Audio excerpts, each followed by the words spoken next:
Sig Slayers. Nobody does it better. Supply pressure. Yeah. This is how we bring it all together. Sig Slayers. Yo, welcome to Sig Slayers, the comic interview show, period. I'm Mathis III, and we took this episode out on the road. We're out in Memphis at the Memphis Comic Expo, and guess what? Your boy's interviewing all the comic book talent from Kevin Eastman to John Christopher Tyler, Greg Land, man. As well, for the first time in my career, I'm interviewing voiceover actors, man, like John Mathis III, Black Panther, the quintessential Black Panther, man. I can't wait to show you guys what's happening. You don't want to miss this episode.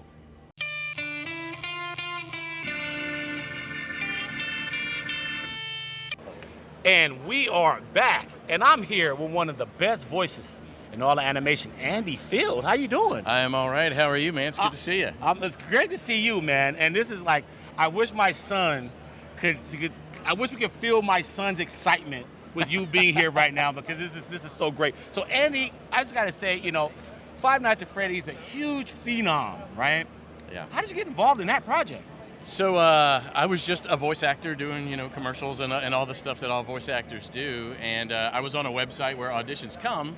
And it's not a website where the superstars of voiceover were, but Scott Cawthon was not one of the superstars of video games at the time. I'm sure he just Googled, how do I find a voice actor? And so I auditioned on that website with 120 other men and got the gig. And that's it. This begs the question, how does one discover that they're good at being a voiceover actor? Well, so I was a teacher, and so I was broke, and I had like several other side hustles. And I was just imitating our football stadium announcer an hour south of here at the University of Mississippi. And I was like, that's another first down. And my wife said, oh my gosh, you should be an announcer guy. And I'd always been a good public speaker and stuff, so I just like Googled, I didn't even know what to call it. Like, how do you become an announcer guy? And this was 2013, so Google was a thing. And that's how I got started. Turns out you could do it because of the internet. You didn't have to move to Los Angeles to be a voice actor. And so that's how I got started. And so we're at a Comic-Con. We're at Memphis Comic Expo. Tell us, I mean, obviously you get a lot of requests, people to tell you to do impressions, stuff like that. What's your most request impression or voice gig that you've done? So definitely it's all I'm in 7 Five Nights at Freddy's games. And so usually I'll just ask a kid, what's your favorite game? And then I'll just do a line from that game. For example, I just asked your son a minute ago, what's your favorite game? And he said Security Breach. No, you said Help Wanted, but a lot of times it's Security Breach. And I'll say, ladies and gentlemen, boys and girls, put your hands together for the one, the only, Freddy Fazbear. And if you'd seen his face just now, he was making that face again. There's a lot, and it's funny because it's really the same voice through the games, but each game's just a little different. And so like in Sister Location, it was a little smoother. This computer guide was like, it seems you had some trouble with the keypad. And then in the latest game, same voice, but it's this voice, just a regular dude on the radio with you, not a computer. And the gag in Five Nights at Freddy's is that it's the worst job in the world and they don't care. It's like, hey, is anything going on? And the main character's like, yeah, I almost died. Awesome to hear. Anyway, we've got another task for, and it's just this whole, so it's always voices from the game. A minute ago, some girl asked me to do Big Top, which is tickets, please. But it's distorted, so I have a little distorter over at my table. But sometimes I do the pirate, no parties. But it's all Five Nights. Nobody ever asked me to do anything outside of Five Nights at Freddy's. So last question here, Andy. Talk about process real quick. At what stage in the video game process does the voiceover come in to play? It's different for every game. For a lot of things, voiceovers almost last because they've got it all made and they're ready to put the sound in. With Five Nights at Freddy's, it's a little different every time. It's definitely happening earlier, and then a lot of times they come back for more later. For example, Sister Location, I had to record 4 different nights. There's 5 nights, hence the name Five Nights at Freddy's. But night 4 was silent, but he sent me each script separately, weeks apart. So he was clearly making each night one at a time. And where voiceover went in that, I'm not sure. But for Secret of the Mimic, we had a live session, I'd say in March or April, and the game came out in June. But then we hooked up again a month or 2 later because Scott decided to change some lines and change some of the gags as it went through. So for Five Nights at Freddy's, at least, it seems that the voiceover is still at least several weeks out from final production. So it's interesting for sure. Okay. Or maybe it isn't, but there's lots of other voice actors, so who knows? All right, last question, Andy. Is there anything you would like to promote while we're here? Yes, there is a new game coming out in, days. It's the Rudolph the Red-Nosed Reindeer video game. It's based off the Rankin & Bass classic. It looks adorable. I have no idea if the game's any good, but I play King Moonracer, the winged lion that's the king of the island of misfit toys. You know, it says, "Come closer. What is it you desire?" I mean, the guy who plays Yukon Cornelius, I'm jealous. I wanted Yukon Cornelius.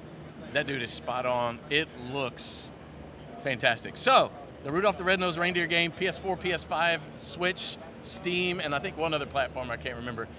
Don't blame me if it's not good, but just go check it out for sure. Support our man, Andy Field, man. We're live at the Memphis Comic Expo. Memphis Comic Expo. And we are back. We are live from the Memphis Comic Expo here. I'm chilling with the OG T'Challa, man. James Mathis III, man. How you doing, brother? Doing well. Thank you for having me. Oh, man, this is great, man. I gotta admit, it's been so wonderful here at the Memphis Comic Expo, and I'm getting the pleasure to interview voiceover actors for the first time. You know, we live in the comic world, a little bit of animation, but I've always wanted to know from someone that's as experienced as you, James, how do you discover that gift of being a voiceover actor? Who told you? Someone said you sound like Barry White or something? Right, that's funny. No. Well, who told the first person who could sing that they could sing? Right? You have to kind of just believe in yourself, right? I used to try to play tricks on family members, disguising my voice. That was the first thing. And then just mimicking and imitating characters and stuff that I saw on TV. And I took a liking to acting in theater. I was an on-stage actor. I was on camera for a while before I began voiceover. And it's just a different lane. It's a more fruitful lane in that I don't have to just be a black man as a character. I can be a multitude of things, and that's what really resonates with me about voiceover. Do you remember your first role? My first role. Yes, my first voiceover job was a White Castle commercial. It was a radio commercial. And my first role was in a video game called Shadow of Rome. I played twin zombies, Guido and Zito, and that actually led to my first animation role on Ben 10. Yeah. On Ben 10, Ben 10. Our cameraman is excited right now, Ben 10. We wasn't expecting to unlock the cheat code on Ben 10. Yeah, that was my first job in animation. Okay, so where'd the portal enter? Because you're like the Black Panther. It's almost like Kevin Conroy with Batman. You're with Black Panther. Oh, thank and you. so how did you enter that realm of getting into the Marvel space with Black Panther? Well, getting into the Marvel space with Black Panther came just like any other audition. There wasn't anything that resonated about it that said, oh, hey, this is a big Marvel project. It was just, this is the character. He's a king. He's a warrior. And those were the tenets I played. You know, I didn't play to Marvel. I played to what this role was supposed to be. And because I'm an actor first, and it was more about the role than the equity of the company involved. Okay, I gotta ask this dumb question. Because the voice actors are heard but not seen. But do you work on any like facial expressions still to get the tones out? Of course, we have all of the freedom and liberty in the world to do whatever we need to do with our physicality to make the sound that we need to make. So one of my castmates earlier, Daniel, mentioned, you know, what does a raising of an eyebrow sound like? You know, well, when you're a voice actor, you don't have a camera to play off of and do subtleties with your body and your physicality. It all has to sound like something.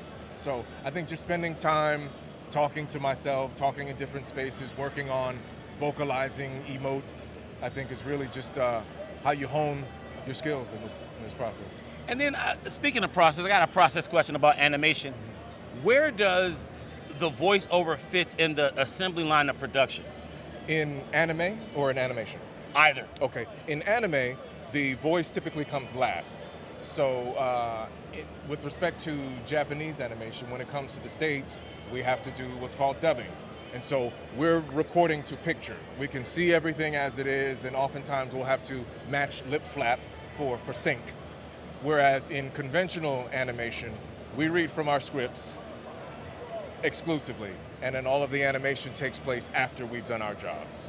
Awesome. Okay, last question. Is there anything you're working on now that you could disclose that you want to promote right?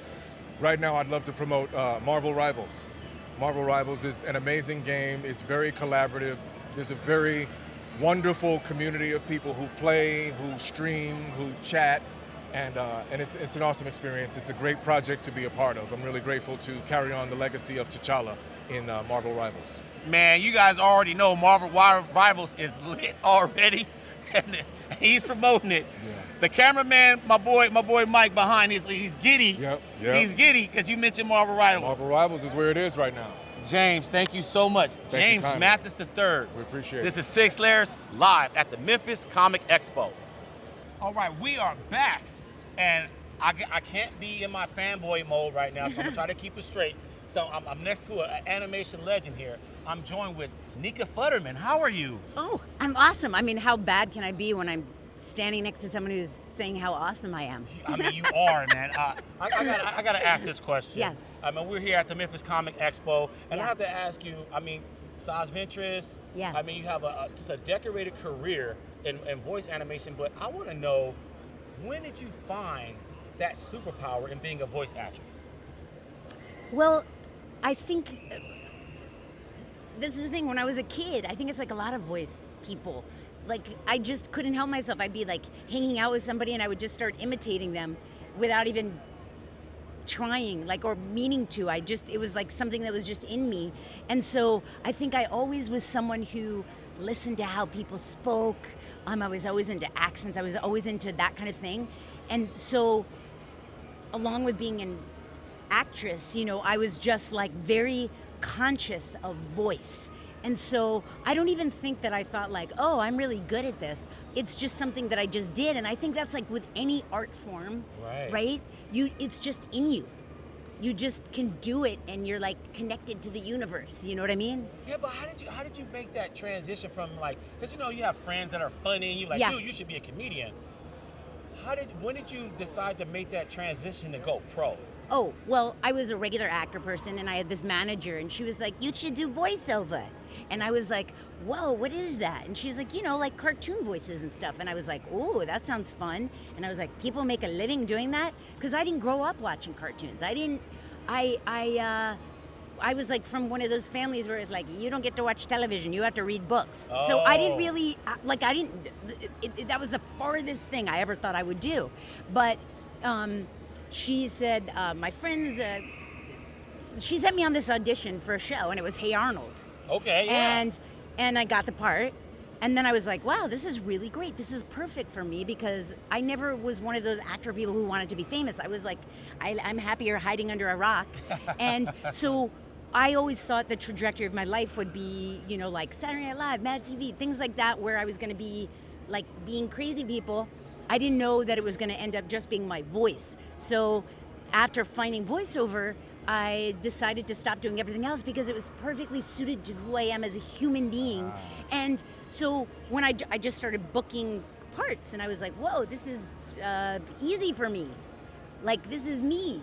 And so really that's what it was. It was just this sort of like universal energy thing that brought me to this world of voiceover. So you mentioned Hey Arnold, obviously Star Wars. Yeah. We're at a Comic-Con. Yeah. When you meet the fans, what's like the most popular character they want you to do the voice of? Asajj Ventress. Ventress. Oh, I mean, all right. You said it like it was basic. Okay. Now. Yeah. Now, so that was my next question. That's definitely, and I'd probably, you know, like the Sonic world, because I was the Crazy Badger in Sonic Boom, right? Sticks to Crazy Badger, which is very different than, you know.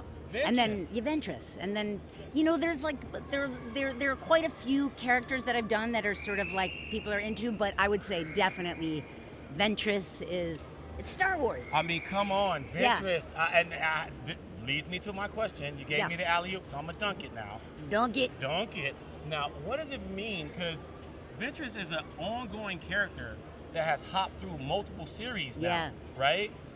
And I mean, it's been going on for a while since I think 05 of the micro series with Gendy Tatarsky, I believe. Right, which I didn't even know existed till after, and people were like, "Oh, were you Asajj?" And I was like, I didn't even know it existed. I was like, I don't think Asajj existed before me. And they were like, no, Gray was the, and I was like, oh, I didn't even know there was that series. So I went into it never thinking that she actually existed before me.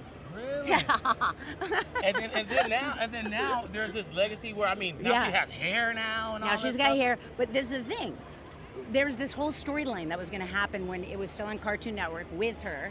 And then when it went bye-bye off Cartoon Network and Disney got it, then, of course, Clone Wars ended. And then when it went to Disney, it started again. And she wasn't in that. And so basically I just thought, oh, we're never going to see her again. And then 11 years later, I got the ring-a-ding-ding, ring. And they're like, hey, want to play Asajj again? I was like, what? And that was in Bad Batch. And then Yep. they're like, it's a little appetizer for something else we're thinking about. And then Tales of the Underworld. And then hopefully that's an appetizer for other things. Let's see. Let's see. Okay, which brings me to my final question, and you are a great guest because you're just throwing me the alley-oops left and right. Is there anything that you can disclose that you're working on now that you want fans to know about? No, a lot of the stuff I'm working on, I'm not allowed to disclose. I do have a new game that's coming out. Okay. Called Marathon. I know I'm allowed to talk about that, which is like visually like insanely incredible. And I think it comes out at the end of September. Okay. And so I've got a cool part in that. So if you're a gamer, which a lot of that- people are. that looks really cool. But as far as shows go, we're heading into like the 10th season of Loud House, which is awesome. Hopefully that goes on forever, but maybe not. Everything comes to an end. Right. Nah. And then I'm in the whole Mickey Mouse world, which is like, little kiddie stuff. So we've been working on new stuff with that. I can say that because I can't say specifically what, but Right. everything else is like, they make you sign all kinds of stuff now. Yes, and I don't want to be arrested. I don't want you to arrest it either, but you said some good stuff. You talked about Yeah. Marathon. Yes. Again, you're working on it's coming out Yes. at the end of this month.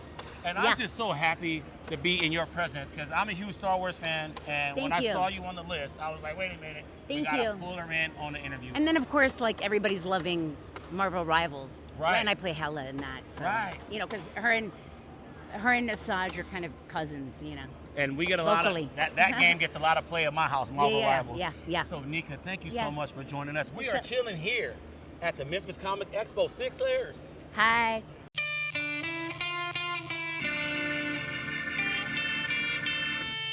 And we are back at New Horizon Comics is in the house here at Memphis Comic Expo. I'm here with Harold Peete. How you doing, Harold? I'm fine. How's it going today? Man, it's going fantastic.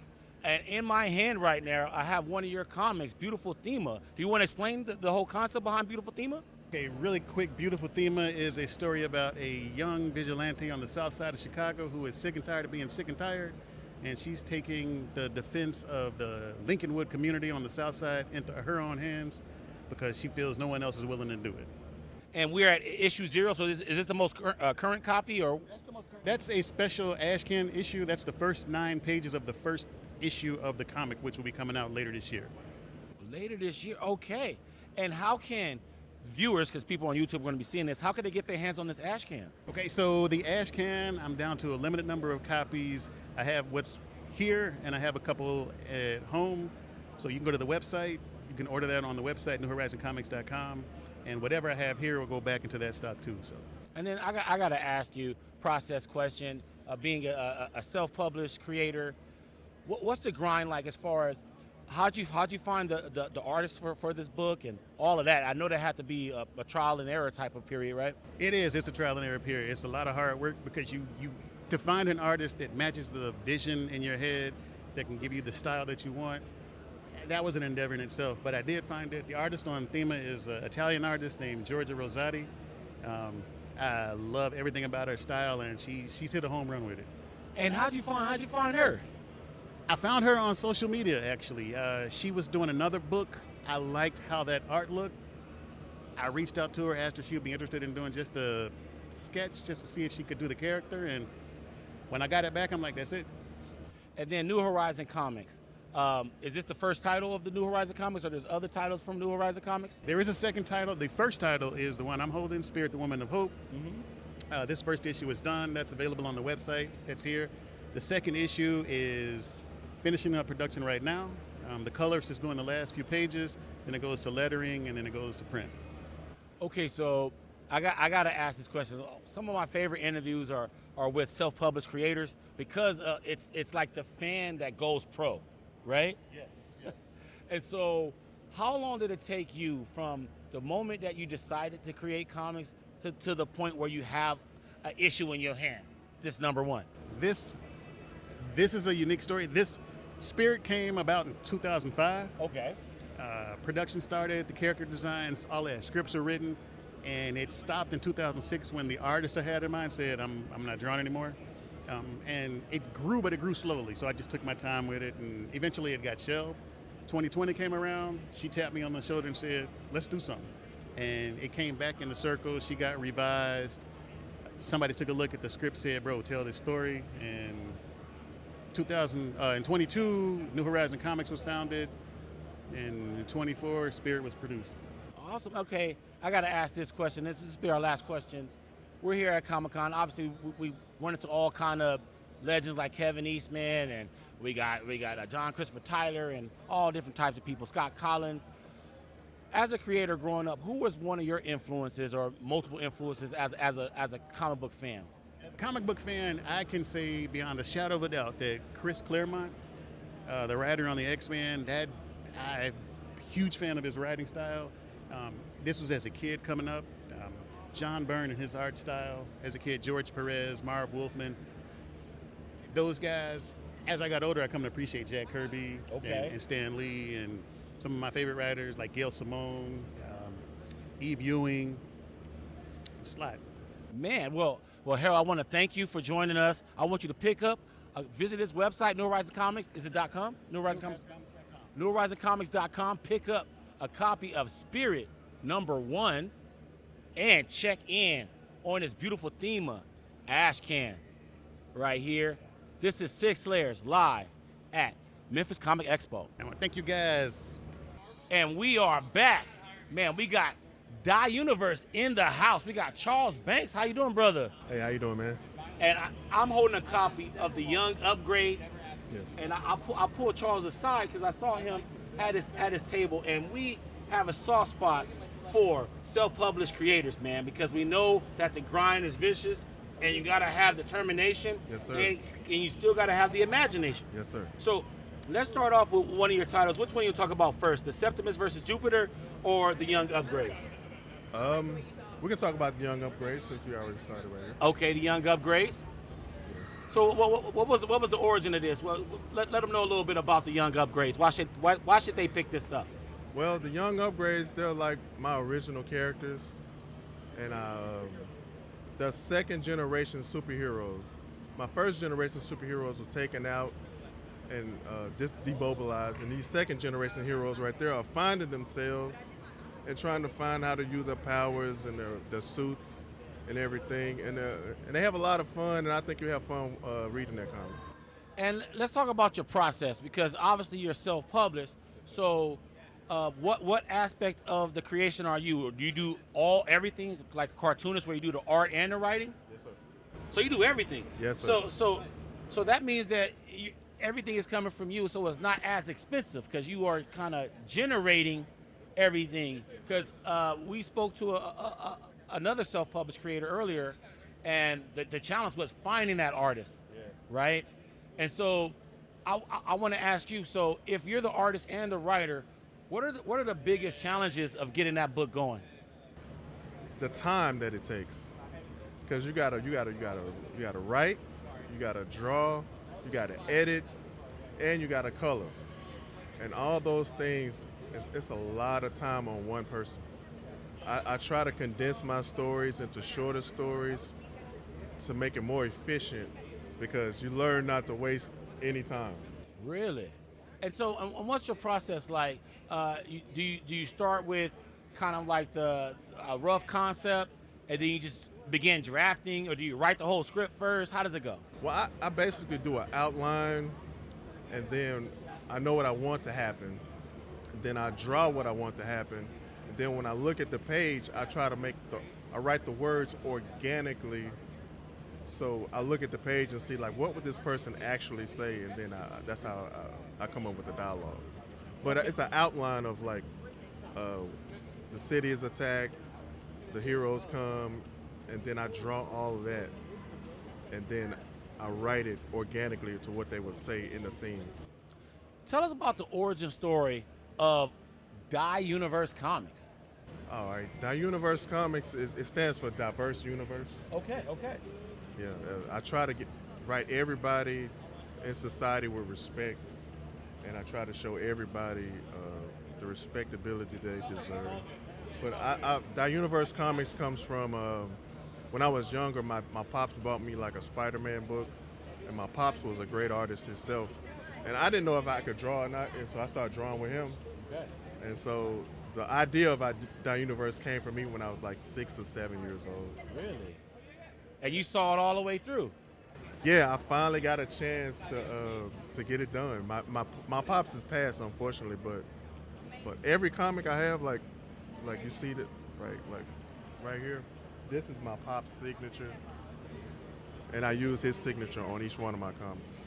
And that's a way to like keep him tapped in? Yes, sir. Yes, sir. Okay, so let's talk about the Septimus versus Jupiter. What was the origin story of that, and which one came first? Which story came first? I drew the Young Upgrades first.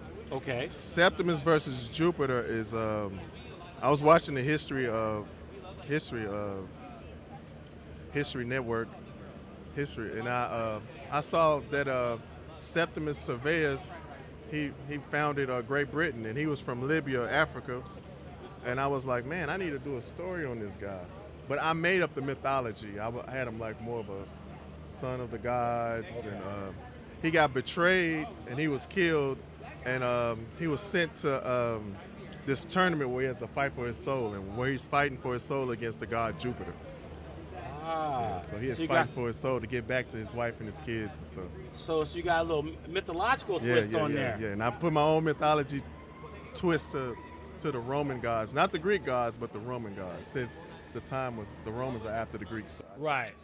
And so let's talk a little bit about process real quick. So we talked about the actual writing in conjunction with the art. Now let's talk about just the art real specifically. How are you composing your pages? Is it digital? Is it traditional?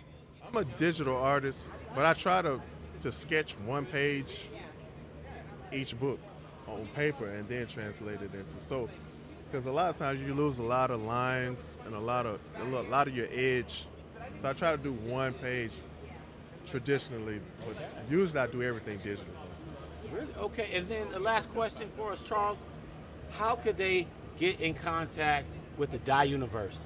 DIUniverse Comics. I have a comic book store on Indie Planet, DIUniverse Comics on Indie Planet, and you can also come to my Instagram. I got the links for my comics on my Instagram. Charles Banks Art on Instagram.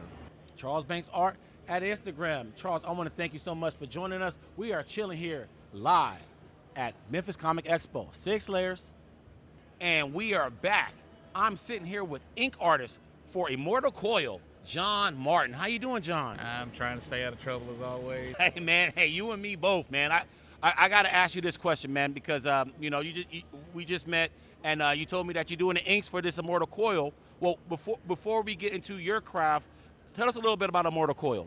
Well, the most simple way to put it is it's Norse mythology meets Lovecraftian elder gods. Okay. So there's a lot of Lovecraftian horror in it, but then on top of that you have like the Norse gods like Odin and Freya and Loki and Hel. And it's, without giving too much away, it's quite fun. And how did you get involved, John? Actually, Gerald von Strahd, he's a friend of mine, and we had met, believe it or not, playing Warhammer over online games. Okay. And we hooked up again in a Discord server, Travis Gibbs, Creator Hangout, and he goes, dude, and I go, dude, he goes, hey, I have an idea. How about I bring you in to ink the flashback on this so that the flashback looks different than the present day stuff. Right. And I was like, all right, bet, let's do it. And he kind of sent me some inks, some pencils that were kind of loose, but they weren't like real tight, and told me just to go ham. Now, I believe, and correct me if I'm wrong, but to me, it seems like the inking duties could be the most terrifying job because you're going over someone else's art, and it seems like the degree of difficulty is higher because they're not your original lines. Is that the case with you? To a point. You have an inker his job is just to polish it and get it ready for print, and then you have a finisher, who goes in and he adds a lot more stuff to it in the final look of the whole thing. And this right here, I was kind of like that in between finisher and just a plain regular inker. I know a lot of the stuff that you'll see, like Todd will do a lot of finishing work when he inks over other artists and stuff like that. And to go on the fear of inking over somebody, I've actually inked over like Stephen Butler on a book that I did for Silverline. I actually did a cover I inked over him with a book called Wolf Hunter. Okay. And I just approached it like anything else. It's like as long as I just kind of go at it, and have fun with it, it should turn out okay. Just keep the fundamentals in mind. Aldrin All, a.k.a. Buzz, told me one time, he's like, look, there's times I sit at the table and go, I got to ink over Neil Adams, because he inked over Neil Adams for the last bit of stuff. But he goes, but sometimes I just got to get out of my own way. It's just Neil Adams, get it done. But he also grew up around Neil Adams and all that too. And so I kind of think he had a leg up on that situation. The rest of us would probably still be terrified of it. And so I'm looking at this lovely cover that you inked. And another process question, how long does it take you to complete a piece like this? Well, it all depends on details. And actually, this is not the cover. This is actually an interior page. So that's a splash? This is a big splash page of actually Freya, Loki, Jormungandr, Suitor, and Fenris, actually. It depends on if there's a lot of stuff where it's really architectural minded and stuff like that. It can take a little longer because you got to get the rulers out and you kind of have to make sure everything's right, and you just can't go, like I say, go ham and just attack it. Right. And so, how could comic book readers get their hands on copies of Immortal Coil? Well, Immortal Coil #2 is what I worked on. I actually have a few issues of it. Gerald Von Strad has issues of it, but there's also Immortal Coil Volume 1 on Kickstarter right now. Got it. We checked, it's actually number 10 on Kickstarter, right, top 10 on Kickstarter. Really? And it's Frank Martin's been a part of it. Like I said, Gerald, me, and Galmero, I believe, did colors on it. There's a few folks that actually put in on the book, actually, for the few issues that he did. It's freaking awesome. Wow, support Immortal Coil Volume 1, and be on the lookout for Immortal Coil issue number 2 with my man here, John Martin. We're chilling here at the Memphis Comic Expo.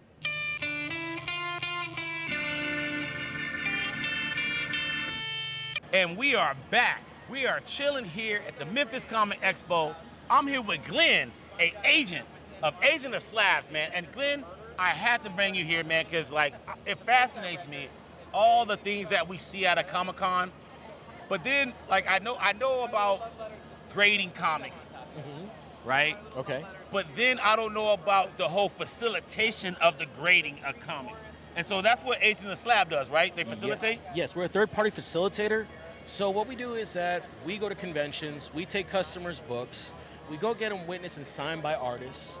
From there, we take them back to Tampa, Florida. We submit it to CGC in Sarasota, and then they do the grading. But they need our witnessing signatures on it, on the paperwork, to confirm that we witnessed a signing of a particular artist or celebrity. Okay. And so do one of your clients, do they need to have a CGC membership or whatever it's called in order to use your services? You don't. We do. Actually, you do have your own CGC account, but if not, we still take it in. we submit it through our records, and then we deliver it to you, whether it's by mail or we deliver it to a local comic shop that we deal with. So people that are not at the show, they can get signed things through you guys as well? Yes, because we are on Instagram, all social media platforms. Just look us up at Ages of Slabs, and you can find us there. Reach out. We do solicit on there, so you can see what conventions we're attending. And also, we put pictures of the artists that are there. So this way, you don't have to go on the website and wonder who's there. This way, if you see our solicitations, that you see, oh, like New York Comic Con, Roy Thompson going to be there, Sigourney Weaver, a couple other celebrities, and many of the mainstream artists are going to be there. A lot of Scott's Collectibles people are going to be there as well. Right. You would submit to us, and then we would go ahead and we fly out to New York, take the books, get in line for you, and we take care of the signatures. We pay the artists their dues because, you know, the artists they need to get paid. Right. So we pay their fees, and then we take it back to Sarasota or to Tampa, and then from Tampa to Sarasota, we drop it off at CGC. Now, what about the people that are actually attending the show? What could you guys do for the people that are at the show? So there's a lot of third-party facilitators like us, and sometimes like New York, San Diego, even sometimes at MegaCon, CGC will be there. So other people can go directly to them, or if we have a booth at these conventions, you just come up to our booth and then say, I need a witness. And then we go with you to the line, get in line with you, and wait to get the book signed. Then we bring it back to our table, fill out the paperwork, and that's the end of the story on it. All right, so I got to ask this question. Yeah. Do you collect comics? I am a huge collector. All right, so that's probably your gateway into Ages of Slabs, right? Well, I'm a nerd. Okay. I'm a nerd at heart. I love comics. I mean, I've handled most expensive comics to the cheapest comics, so you get a dollar bit. I do this a lot more for fanboying. So do you have any gold labels in your collection? Oh, I have plenty. Okay, so this is Sig Slayers. Sigs is short for signatures. Yes. We are the kings of signatures here. So I gotta ask, you work for Agent of Slabs. Yes. I know you got some cool Sigs. What are some of your coolest Sigs in your collection? Man. So my favorite one that I have is an ASM 300, which is like first Venom. I have Dave McLeany who signed it. I also witnessed Stan Lee to sign the book. May he rest in peace. You know, he's the man. On top of like Steve Ditko and a couple other artists. I mean, rest in peace, those are all great guys. But my ASM 300 is my favorite. Really? Yeah. And you got Todd on it? Oh, of course. That was number one. That was the first one I was able to get signed. I also have like a Hulk 181, first Wolverine. Whoa. So a gold label? Yeah, it is gold label. Wow. And it's signed by Stan Lee and I can't remember who the other person is. Len Wein, sorry. That's the other artist. That's the writer, right? Yeah. All right, so last question here. If people were interested in benefiting from your services, what will they have to do? So they could find us at www.agesofslabs.com or agesofslabs@gmail. You can reach out to us via email. You can also find us on Instagram and Facebook under Ages of Slabs. Please reach out. Be happy to assist in any way possible. You heard it from a man. We are chilling here from the Memphis Comic Expo.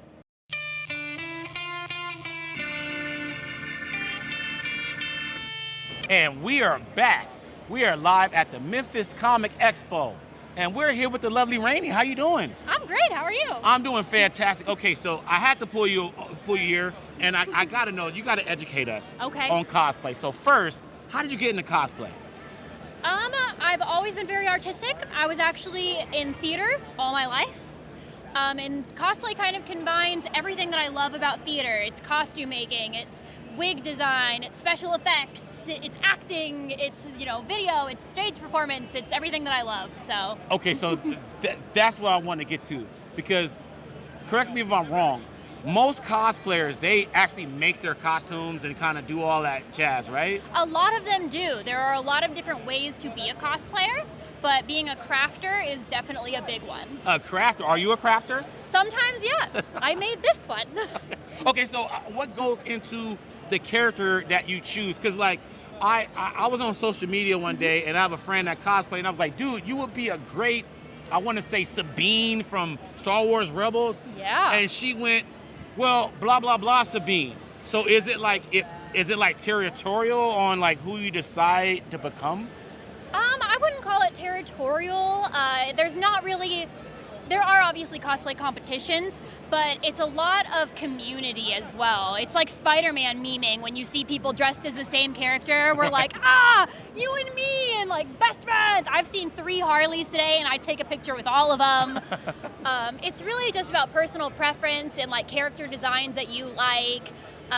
There are no rules to cosplay, which is one of the reasons that I love it. So Now tell us about the cosplay community, because obviously it's a big part of every Comic-Con, right? Yes. You have comics, you have the voice actors, and then you have a faction of cosplay. So what is a cosplay community like? Do they all kind of gather up and talk, or what's that like?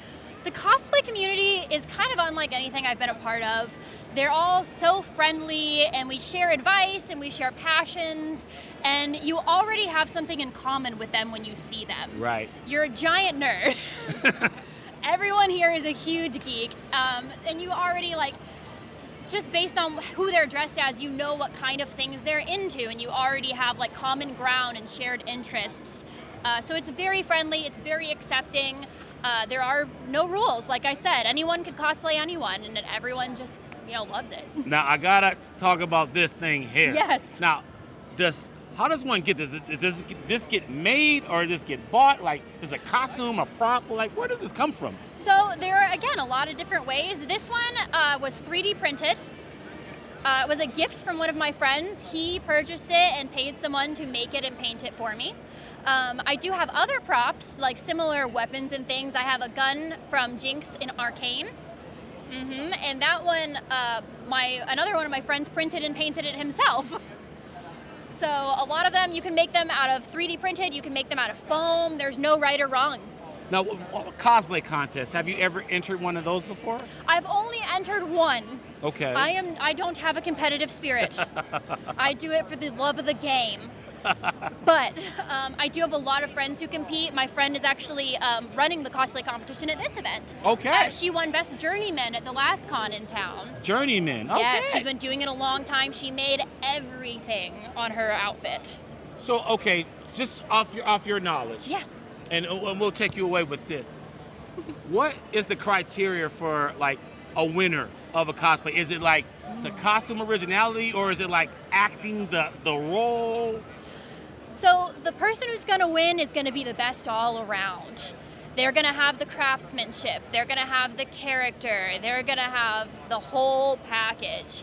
In cosplay contests, they judge every detail. They want to see the seams on the inside of the outfit. Really? They want to know how many different techniques you used to make the outfit. It is very intricate. And in some of the bigger cosplay competitions, they want you to bring a binder with progress pictures. What? Yes, they are very intense. So all that plays into the actual winner? Yes. That's almost like a barbecue competition almost. It's very intense. They also do a judge's favorite, which has nothing to do with how it's made. It's just the judges really liked you. Man, this is fantastic. We're here with Rainey, a.k.a. Harley Quinn, and is giving us all the science here at the Memphis Comic Expo on cosplay. And we are back. We are chilling live at the Memphis Comic Expo. Sig Slayers is in the building interviewing everybody, anybody and everybody, and we're chilling here. I hope this dude does not zap my memory. We're chilling with the man in black himself, Derrick Patterson. What up, Derrick? All right, how you doing? I'm doing fantastic, man. All right, so you are on the bill as one of the featured cosplayers here at the Memphis Comic Expo, and so I had to interview you, and I wanted to pick your brain about when did you start cosplaying? I started cosplaying at the Memphis Comic Expos in 2015. So at the beginning, pretty much the beginning of the show, like when they first started. Yes, when I was then new to mostly everyone, because I didn't know about anybody's name until now. And are you the type of cosplayer that makes your own costumes and all that jazz? No, I have never make any kind of costume whatsoever.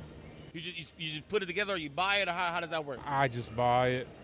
And what's your most requested or famous costume that people like to see you in? Men in Black. Men in Black. Mm-hmm. And is this the only show that you do? or do other shows? Actually, there's some other shows I did. There were some other podcasts I did. But as far as like Comic-Cons, do you do other Comic-Cons? Oh, yes. I do the one in Jackson, Mississippi, Tupelo, Mississippi, Little Rock, Arkansas. So you all over the South? Birmingham, Alabama. Yeah, pretty much. All over the South, man. And what's the cosplay community like with you? Do you do it with a group of people, or you solo? How you roll? I solo roll it. Well, Derrick, I want to say thank you for joining us. And like I said, I want to remember you, so don't zap my memory, all right? Zap you right there. All right. Thank you very much. Yeah. Thanks for the interview. No problem.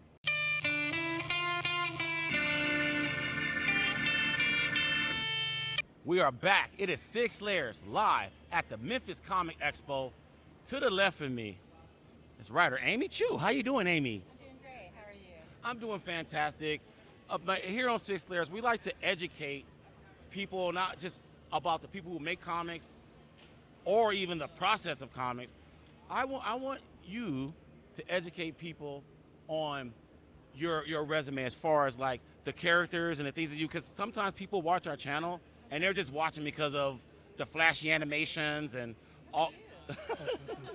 And so I want to educate people that might be not as informed as we are on your catalog. Like, what's the most recent thing you're working on now? Oh, the most recent thing, which I'm working on right now, is Emma Frost White Queen, a little X-Men. So you're actually seeing something you're not supposed to. Yes, that's why I said that. I wanted you to say it, not me. I'm like on deadline. I'm sort of doing this, and I'm like, okay, how are we ending? Yeah, so I'm looking at Emma Frost right now. Ha ha, suckers. Yes. Okay, so I got to ask this question, another process question, Amy.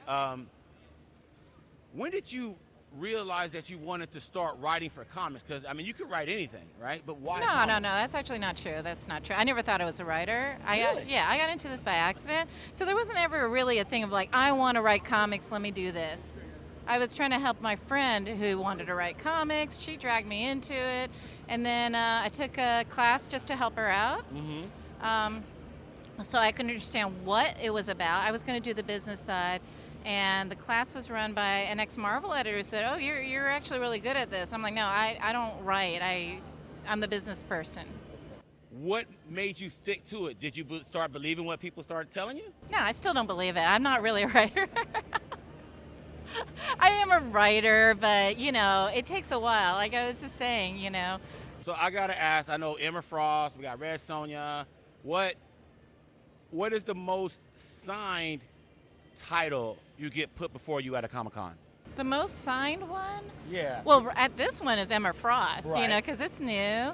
I would say the one that overall has the most legs. I'm not sure numerically, but my first series was the Poison Ivy solo series from 2016. And because it's been, almost 9 years, right, I probably signed the most of those because I still get those to sign. Get those. Yeah, which is kind of crazy. Which that means I know I must be a writer, but that's still weird, right? Okay, so now I have to ask this question. So your comic book origin story is not in comics? No, it's totally by accident, yeah. Okay, so you're a writer, reluctant writer because people love you, right? Yes. Do you have any, somebody that you're inspired by? Or Sure. I mean, it's a craft, so I study what makes people good, and I study beginnings, I study endings, I study who does things well. So, yeah, absolutely. Lots of people that I absolutely look up to. And last question, Amy, as I'm looking at Emma Frost, and I could say Emma Frost, but give you the opportunity to share with your fans, what should they be picking up with Amy Chu's name on it? Oh, well, I mean, Emma Frost is kind of the big one because people know it's Marvel, it's X-Men, and she's kind of badass. But I got to say, at this show, for people, for some reason, right? No, it's not for some reason. Like Borderlands, I just did the miniseries Borderlands with Mike Norton, who's a Memphis local. Right. Got to pick that up because we put a lot of work into it. But this is one of the very rare times where I will write something and the artist just knocks it out of the park perfectly. You know, Mike Norton, I'm like, whoa, this is absolutely on point. So pick up Borderlands. I mean, I don't care if you play the game or not. Maybe you've heard of the game, but if you play the game, you should pick it up. But if you don't play the game, you should still enjoy it. You heard it from the woman, Amy Chu. We're chilling here at the Memphis Comic Expo. And we are back. We are live at the Memphis Comic Expo. Sig Slayers here.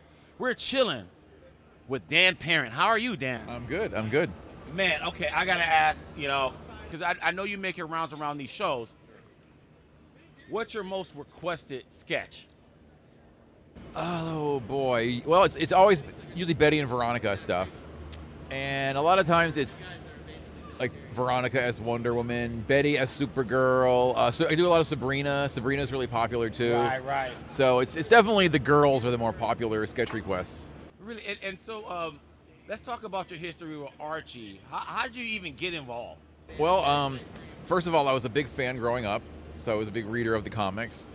And I always just drew and was like, you know, a wannabe artist all these years. And then I went to the Joe Kubert School. Oh, you a graduate from? I did, Okay. So when I went there many years ago, they would come to the school and look for artists. So when they came to the school, I had done some samples, Archie samples. And they liked what they saw. The second or third time around, they did come a couple times before early on, and I wasn't quite there. But third year of the school, which is the final year, they came, looked at portfolios. They liked my stuff. And just started giving me a little bit of work while I was in school. And I was lucky enough that when I graduated, they hired me. Really? And so, all right, I got to ask this question. I'm asking all the artists. I'm trying to get the temperature of just the state of art, comic art, I should say. I would say the last 15, 20 years, the way comics have been produced has changed over the years with the advent of digital.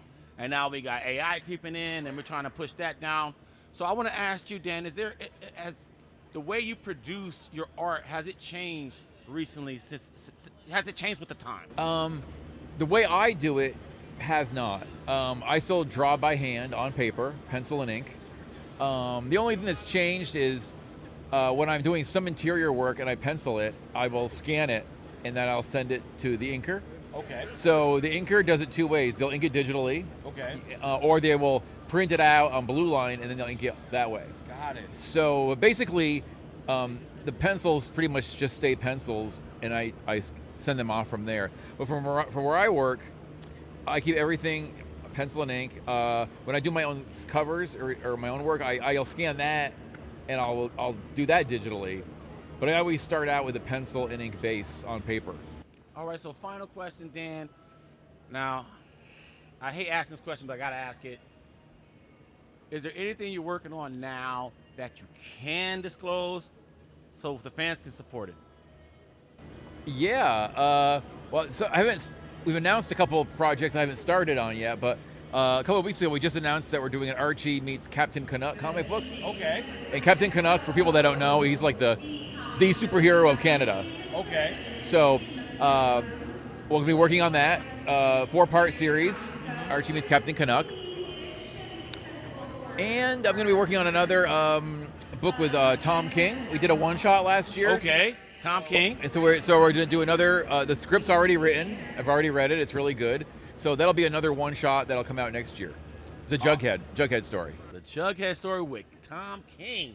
You heard it from the man himself, Dan Parent. We're Sig Slayers chilling here at the Memphis Comic Expo. Yo, welcome to Sig Slayers. We are back live from the Memphis Comic Expo. And to my left, we have renowned artist, Dietrich Smith. How you doing? Good. I don't know about renowned. I love the modesty here at Memphis, man. I love the modesty here. I'm just an artist. All right, Dietrich, I got to ask this question because, you do cons. It's not your first rodeo. Right. What's your favorite thing about attending a Comic-Con? Seeing the friends that I'm friends with online, face to face.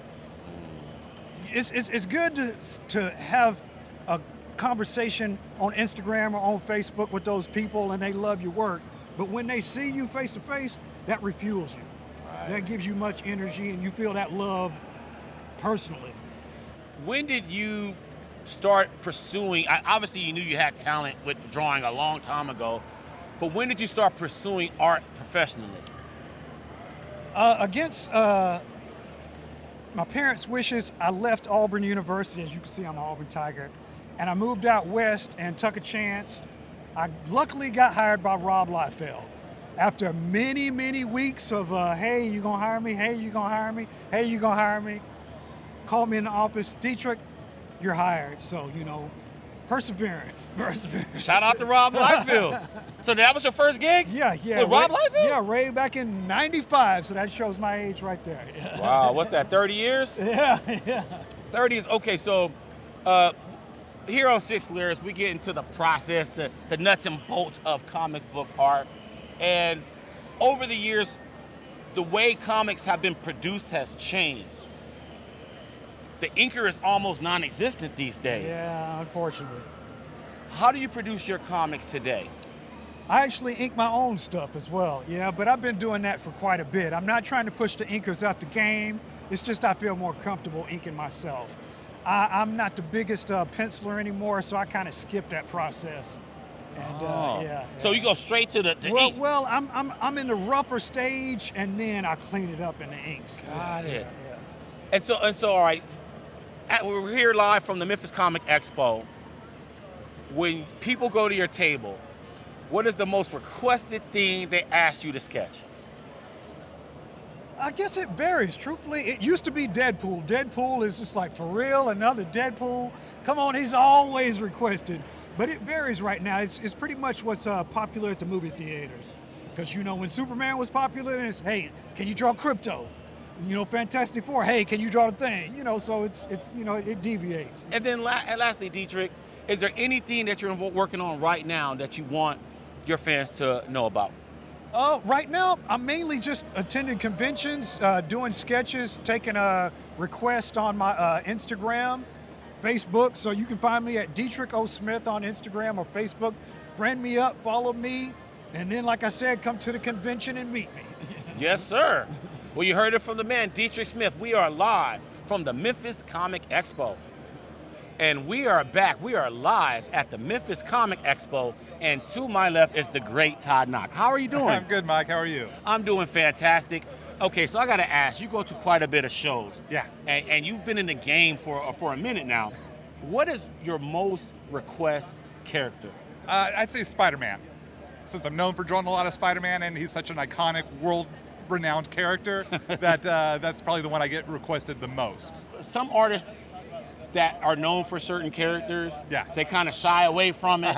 Or do you embrace Peter Parker? Do you I embrace it all the way. I've been a fan since I was 4 years old.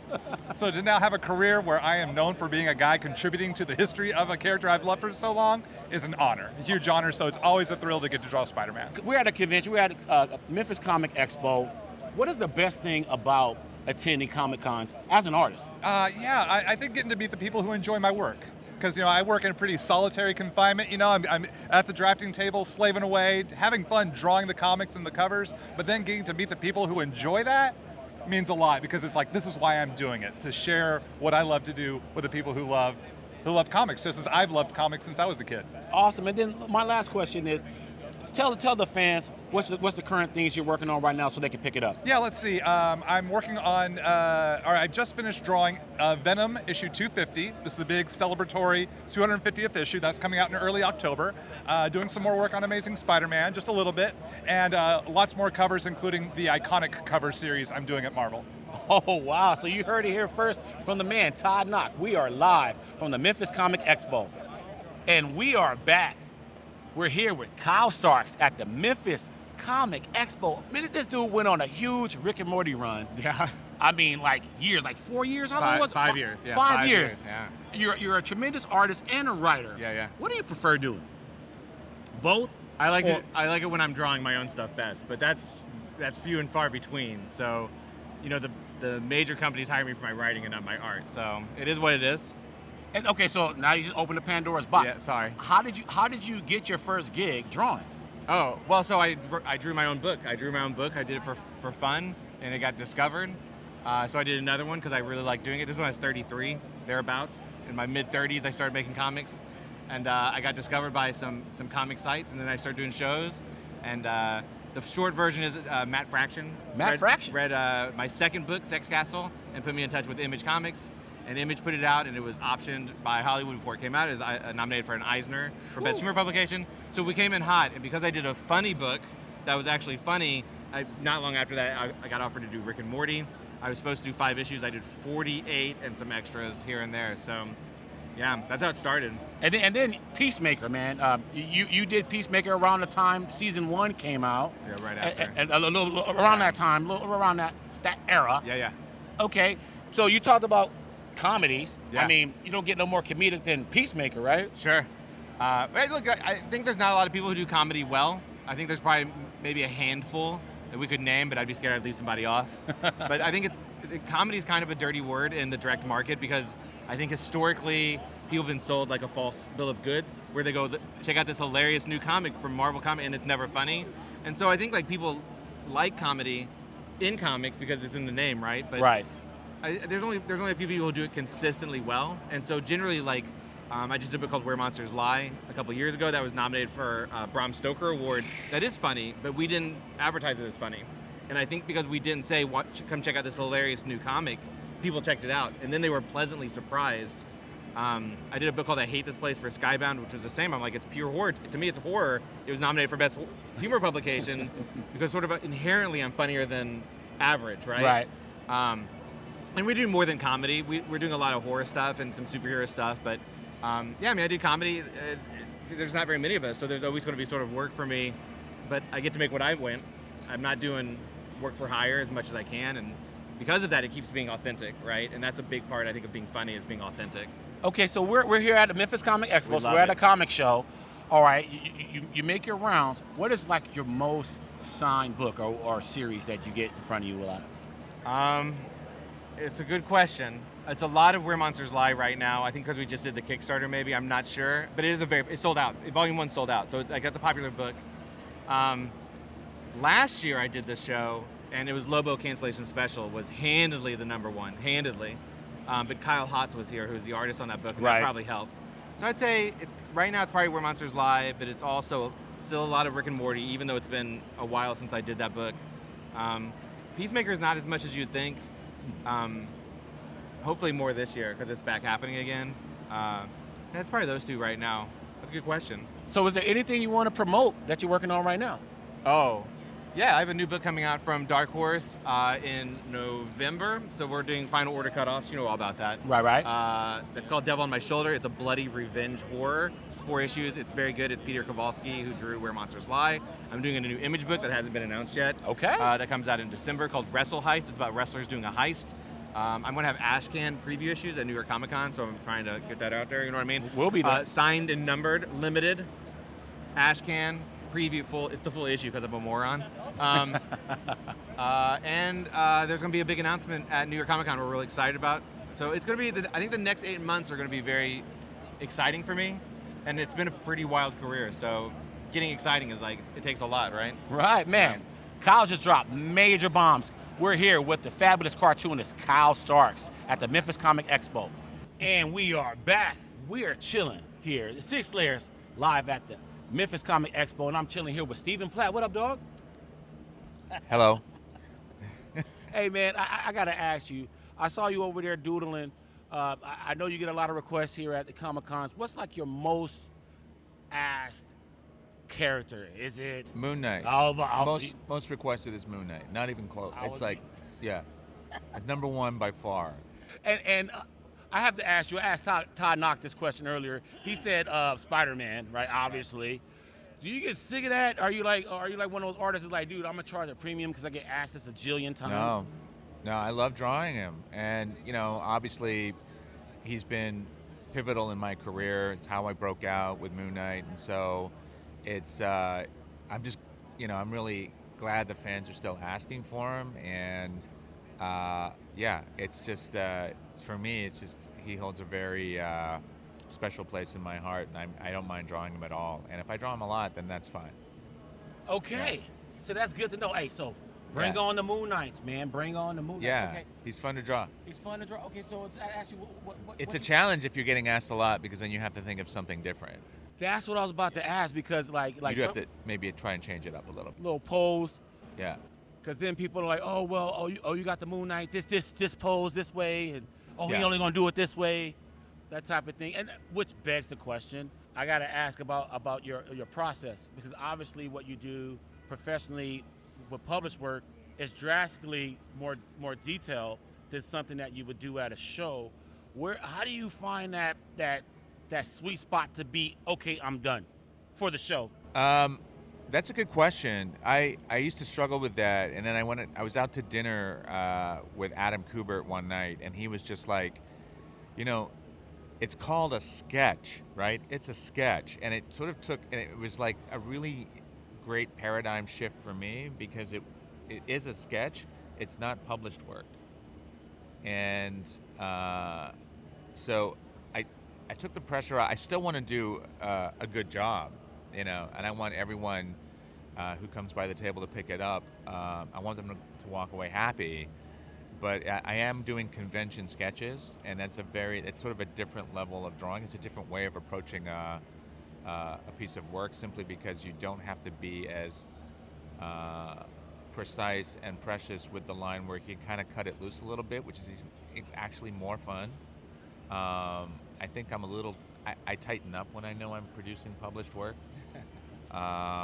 because it's print and it's forever. But now I feel like, you know what? Like, everything's forever. You know what I mean? Like, everything's going to end up online somewhere at some point, whether it's some collector gallery or something. So, but just, I have a lot more fun. It's a lot more fun in some ways doing the convention sketches because you can cut it loose a little bit more.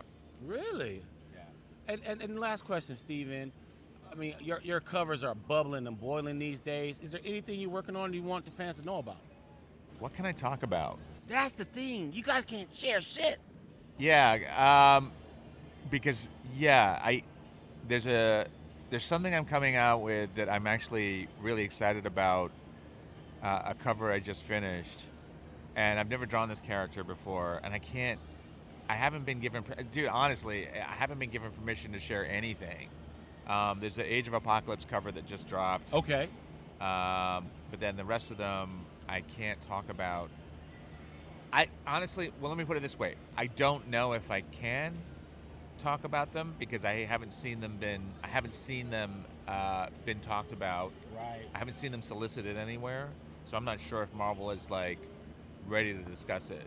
But it's Marvel, okay. Yeah. No, So we got. It's Marvel covers, but I can't. Okay, so we at least got that. Yeah. Okay, so some hot ass Marvel covers that you're excited about that you can't talk about. That I can't talk about. Ain't that a bitch, man? Steve. So, I'm so sorry. Yeah. You do. Hey, you know the game. Like, I know the game, man. You know what they're like. Like, they have their way of doing things, and so I gotta respect. Right, man. Steven, man, thank you much. Thank you so much, man. We are chilling here at the Memphis Comic Expo. Sig Slayers. And we are back live from the Memphis Comic Expo, and I am right next to one of the most in-demand artists in all of comic art. We have Mike McKone. How you doing, Mike? I'm good. How are you? I'm doing fantastic, man. We're here in Memphis, and for the first question I'm going to ask you, Mike, because I know this is not your first time here. No, not at What all. brings you back to Memphis? It's the chicken. That would have been a joke yesterday, but I went to this place called Gus's. Yes. Last night, and my life has changed. There's before Gus's and there's after Gus's, and I just DoorDashed some chicken from Hattie B's. Really? Yeah, I've come to Memphis maybe 6 or 7 times and managed to avoid the chicken somehow. Wow. But I might move here. You guys heard it here, all right? So Mike McKone, and you're from the UK, right? Yeah, I live in New York. Okay. But New York can suck an egg. No, Mike. I mean, you're one of the most in-demand artists. I know you're familiar with the Comic Art Fans website, and man, there's a slew of Mike McKone commissions on that site. And so I have to ask you. I'm already got the answer, but I just want to make sure. What is your most requested commission, Mike? Oh, I think probably Spider-Man. I worked on Spider-Man for I think 3 or 4 years. Right. And he's he's not just popular, he's a kind of a global brand. Right. And I did Teen Titans for a while, did Fantastic Four, did lots of stuff. But Spider-Man's a whole other level. It's like Spider-Man and Batman are probably the two most popular fictional characters in the world. Probably. Yeah, I agree. So yeah, definitely Spider-Man. And then I asked this question to a couple artists before here at the Memphis Comic Expo, and I'm going to ask you, because obviously you do published work, but then you also do convention sketches. Where do you find that sweet spot when you're doing commissions at the show, the con sketches? Where do you find that sweet spot to say, you know what, I'm done. This is it. Well, I heard someone say a long time ago that a piece of artwork isn't finished, it's abandoned. when the clock runs down, that's it. It's like a game. It's like soccer or basketball. It's when the buzzer sounds, you're done. Right. So if it's published work, I'll keep drawing until the last minute, until I have to upload it and send it off. With commissions, stuff like that, it's difficult because the temptation, especially if a piece isn't as good as you wanted it to be, is to keep working it, when really you should just tear it up and start again. So I try to keep it simple, keep the foundation solid and build on that, but I don't know better when a piece is finished any more than someone who's never drawn for 20 years. Oh, So really? It's all guesswork. Yeah. It's all guesswork, all man. guesswork. Oh, wow, that's good to know. So aspiring artist, Mike McKone, he doesn't know when to finish either. No, drawing, for me at least, never gets any easier. You get better at it. Right. But it's like running 100 meters. It's like, it never feels good, Right. but you just get faster. Right. You get faster the more you do it, and that's what drawing's like. It never gets easy. And so last question, Mike, let me just say it like this. I know comic book artists can't really talk about what they're working on next, but what would you like the fans to know, that the stuff that you're working on now that they can pick up and buy? So I'm drawing covers at the moment for a Marvel event.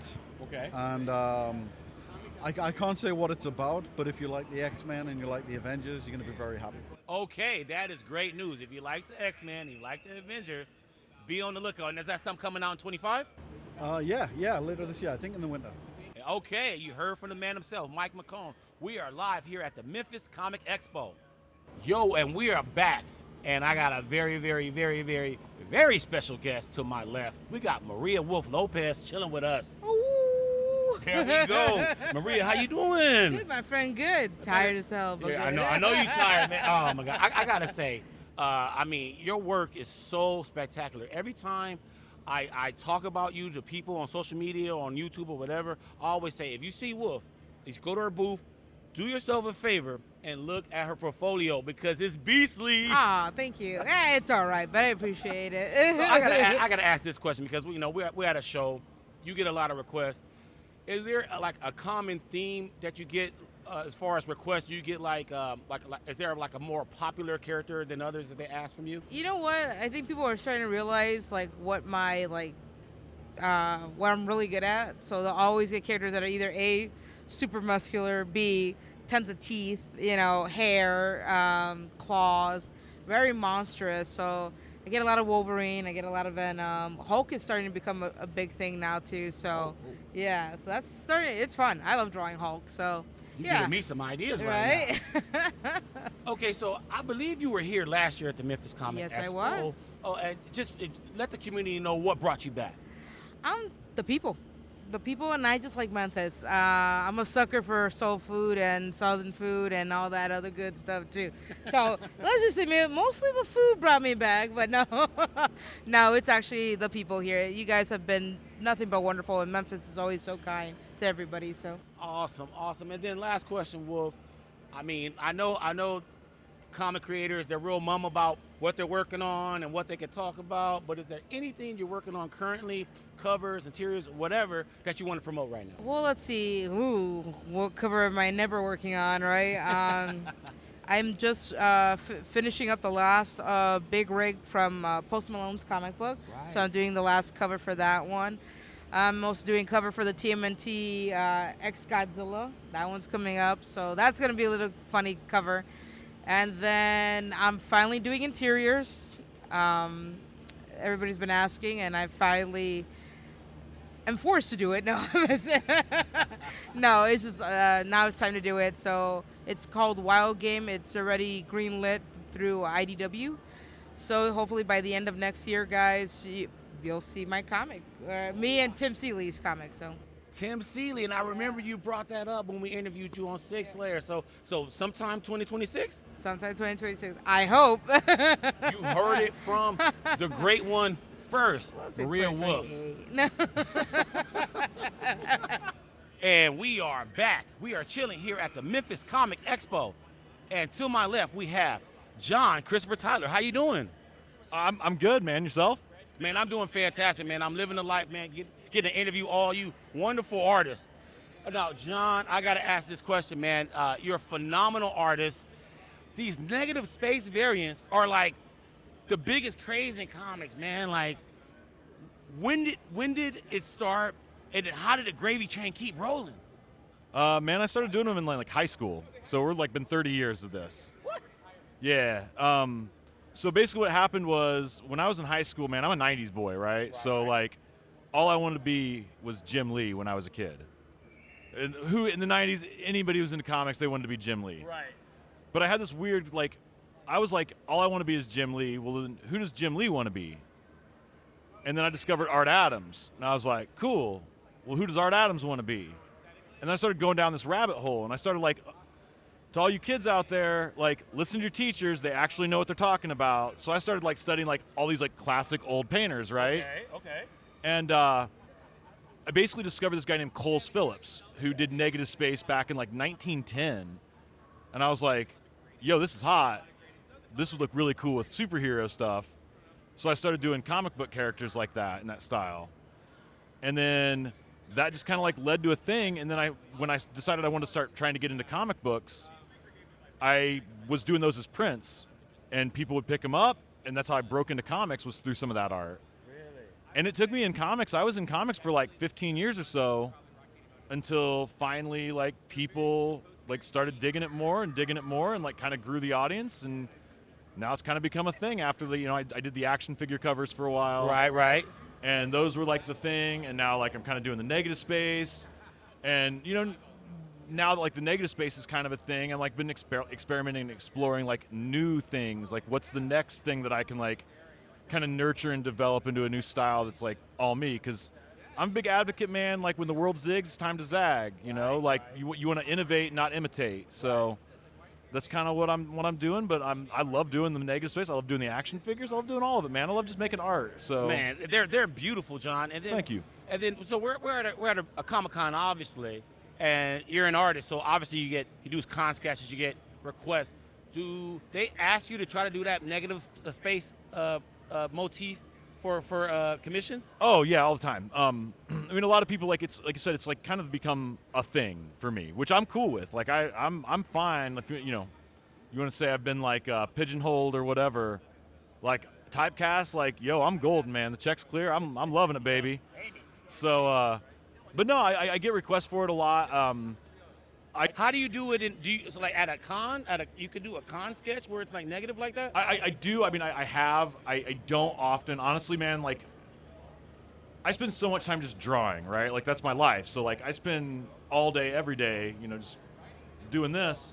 So I don't do as many sketches as most people do. Like Right. I try not to, because my goal at these is to like, I want to talk to people. Like I'm like this. Right. I don't get to do this on a daily basis. Right. So this is important to me, and I think it's important. Like I think it's really important to give people a moment when they want to come talk to you. So I don't want my head just like pointed down doing this all day. Like I want to engage with people and get feedback, right? Like it's good. It's awesome to hear when people are like, yo, I'm digging what you're doing. Right. But it's also good when somebody's like, man, like I'm getting sick of this negative space or whatever. Like cool. I want to know that. Like I need to hear that, because I am a professional, Right. Like part of my job is knowing what people dig, what people don't. And I want to hear them. I want to hear what they have to say, and I can't do that if my head's down. Right. And then, here on the Sig Slayer station, we're all about the process, how things work. And so I've been asking this question to a lot of the artists here. The way comic books are being made has changed over the last 15, 20 years drastically. I mean, we're seeing the disappearance of inkers like in real time. It's pretty much on average, the artist and the color artist on the front cover these days, unless you're like, a well-known artist that, well, they'll have an inker with you or whatever. So my question to you is, John, has your approach to making your art, producing your art, has it changed recently as the times have changed? I mean, yes and no. I've always done everything, right? Like I draw, I ink, I color my own stuff. Like I'm kind of start to finish, man. Because again, background, I'm excuse me, more of like a painter style. My style, like, or what I'm trying to do has changed significantly though recently, but that's more of like a personal decision. Like for years, man, it was all about like make product, like produce, because especially trying to like get my foothold in the game. Like when I first started, right, like when you start, it was, oh cool, it's a Spider-Man by John Tyler Christopher. But then the question becomes, I wanted to try and transition it into, oh cool, it's a John Tyler Christopher Spider-Man. And I feel like I've done that through like just sheer like repetition and like doing the work, that now I'm trying to get into more, like I want to spend time. I want to make, I'm quality now over quantity is what I've been trying to do. So instead of spending like 2 days on a cover, I'm trying to give like 2 weeks on a cover. Like, I mean, bro, there was a moment when there was one year I did 136 covers for Marvel. The next year I did 112, and the year after that I did 108. And it's like, that's a lot of work. I mean, there's 52 weeks in a year. Do the math, how many covers I'm doing. And I'm trying to like now get into a phase where it's like, I want to do better work. Right. And also, not gonna lie, man, I want to spend some time with my wife and my kids. My daughter just went off to college. Like, it's time to like be more focused on that kind of stuff. So my game has changed, but it's more out of like personal necessity and less about the business, because the way my business is, I always try back to the innovation over imitation. Like I actually started the artist exclusive program with Marvel. Okay. So like artists that are buying their own exclusives now, like I actually built that program with Marvel. You did? Yeah. Oh wow. I did some things with the con game years ago, like that, like kind of changed it up a bit, that you see like everyone does now, and I'm always wanting to try and like find that new angle that I can make. I don't want the business to change me. I want to change the business. Right. Like that's what it's about, because if you're always on that cutting edge and you're the one dictating terms, you can also then dictate it in positive ways to make it better for artists. Like I like to look at the issues that I see my fellow artists facing and the challenges they're working with, and say, how can I make it better for not just myself but for everybody? Right. And so I got to ask this last question, man. You are a highly in demand artist. You're also in the comic book industry, so I know you can't really divulge that much about your future plans, your future projects, but I'm going to ask anyway. Is there anything you're working on that you can disclose that you want fans to know about? Well, the big thing is some of those new changes. Like one of the new styles I've been working on, I really got into like brutalist architecture. And so like I did this Daredevil for NYCC, and it's basically like a sonar of Daredevil with like a foil back. That hot foil cover, yes. So digging on that, did a Venom in that style, and I'm like kind of experimenting, exploring like new characters with that and how to make it work. And also like, I love Marvel, but I also feel like I've been feeling a calling lately to like explore not even just outside of Marvel, but outside of comics in general, like what are some options? I got something that just came in the mail the other day that I'm pretty pumped about. I can't talk about right now. But I think it's going to make a lot of people happy, because it's outside my wheelhouse. It's something new that people haven't seen from me in like 20 years. And I think people are going to groove on it, man. Man, okay. I just got the tagline. I'm going to steal it. It was a straight up bar. Innovation over imitation. You heard it here. John Tyler Christopher chilling here at the Memphis Comic Expo. We are back, and we are at Memphis Comic Expo. And no, you can't see me because we have three guests, three wonderful guests. I'm going to start to the camera's left. We have Scott Collins, and in the center, we have James Robinson. And to the right, we have Jeff Johnson. How you guys doing, gentlemen? Doing great. This has been a wonderful convention. Awesome. So, James, we're going to start with you. Yes, okay. Obviously, you got to the right and to the left, you have two awesome collaborators. We're going to start with Patra first, and just tell us how you got started working with Scott. Basically, I'd wanted to work with Scott for a long time, and I had been working, at DC and Marvel. They were my main places. More DC, obviously. And I had done some TV work. I had taken my focus away from comics pretty much completely. I wanted to get back into comics, and I wanted to do more of my own material. So I approached Scott, and actually Patra began as his idea that I worked on, and it kind of became our idea. But the seed of it was more than the seed. The initial concept was definitely Scott's. And we worked it together. We took it to Dark Horse. They wanted to publish it. And the rest is history. We now have the first trade, and we are working on the second arc, although that might be kickstarted instead of going through Dark Horse. Scott, I got to ask you this question. You're known. You're one of my favorites, Rogues Gallery from the Flash artist. I want to talk about your creative direction and working with Patra. Obviously, this was conceived by you. Where did you want to go visually with this story? I had liked monsters and horror and all that kind of other material besides superheroes for a long, long time since I was a kid. Beyond Godzilla and King Kong and those kind of monstery things, I also did really like movies like Halloween, John Carpenter's Halloween, stuff like that. So I thought those thrillers were a lot of fun. And during some of my work for the early publishers, Marvel and DC, I did get to do other things like Solomon Grundy and stuff, which were much more horror-oriented. So that was a little bit of a wake-up call that I could do that. It felt right. The pages went well, all of those things. So then when James had called me up, it seemed like a really good fit for when I showed him some Patra stuff that I had, which was some sketches and things and some ideas of what I wanted to do. But James had a whole other take to extend the universe of that whole storyline. So it can go many, many stories right now, kind of as many as we want to. But it's all developing off of those 70s, 1980s horror films, the slasher films that we like, Halloween, Friday the 13th, all that kind of stuff. Take that as like a springboard and then play with it and see how we can X-Files it or do some other things with it and twist it up a little bit and have fun. So the horror thing was just a natural angle. It worked out really well. I loved it. Awesome. Jeff. All right, so you got to tell us, you got your collaborator to your left. Break down the project you and James are working on.